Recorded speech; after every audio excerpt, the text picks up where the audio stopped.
T Ravi sir ಅವರು ಭವಿಷ್ಯದಲ್ಲಿ CM ಆಗ್ತಾರಾ?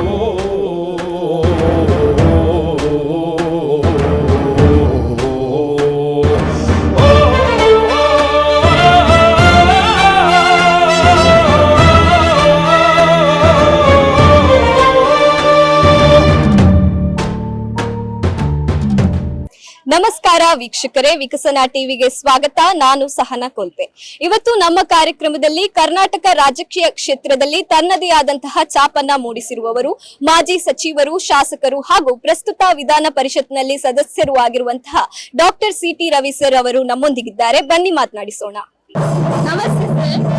ನೀವು ಈಗಿನ ಕೆಪಿಎಸ್ಸಿ ಹಗರಣದಲ್ಲಿ ಹಲವಾರು ಗೊಂದಲಗಳನ್ನು ಮೂಡಿಸ್ತಾ ಇದೆ. ರಾಜ್ಯದಲ್ಲಿ ಹಲವಾರು ರಾಜಕೀಯ ವ್ಯವಸ್ಥೆಗಳು ಹಲವಾರು ಸಂಚಲನವನ್ನು ಮೂಡಿಸ್ತಾ ಇದೆ. ಅದರ ಬಗ್ಗೆ ನೀವೇನ್ ಹೇಳ್ತೀರಾ?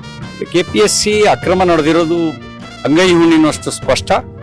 ಆ ಅಕ್ರಮದ ಸಮಗ್ರ ತನಿಖೆ ಆಗಬೇಕು. ಅದಕ್ಕೆ ನಾವು ಹೇಳ್ತಾ ಇದ್ದೀವಿ, ಸಿಬಿಐ ತನಿಖೆ ಅಥವಾ ಹೈಕೋರ್ಟ್ ಹಾಲಿ ನ್ಯಾಯಾಧೀಶರ ನೇತೃತ್ವದಲ್ಲಿ ಮುಕ್ತವಾದ ತನಿಖೆ ಆಗಬೇಕು. ಯಾರು ತಪ್ಪು ಮಾಡಿದ್ರು ಅವ್ರಿಗೆ ಶಿಕ್ಷೆ ಆಗಬೇಕು. ಮತ್ತು ಕೆಪಿಎಸ್ಸಿಯ ಬಗ್ಗೆ ಇರುವಂತ ನಂಬಿಕೆಯನ್ನು ಪುನರ್ ಸ್ಥಾಪಿಸೋದಕ್ಕೆ ಬೇಕಾದಂತ ಎಲ್ಲ ಅಗತ್ಯ ಕ್ರಮ ಕೈಗೊಳ್ಳಬೇಕು. ಪ್ರತಿಭಾವಂತ ವಿದ್ಯಾರ್ಥಿಗಳಿಗೆ ಅನ್ಯಾಯ ಆಗದಂತೆ ನೋಡ್ಕೊಳ್ಬೇಕಾದ ಜವಾಬ್ದಾರಿ ಸರ್ಕಾರದಿದೆ. ಅಕ್ರಮಕ್ಕೆ ಸರ್ಕಾರ ಪಾಲುದಾರ ಆಗಬಾರದು.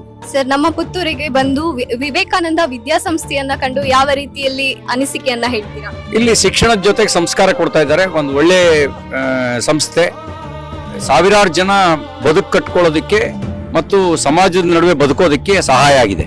Sir, CT. ರವಿ ಸರ್ ಅವರು ಭವಿಷ್ಯದಲ್ಲಿ ಸಿಎಂ ಆಗ್ತಾರಾ? ಕಾಲಾಯ ತಸ್ಮೈ ನಮಃ.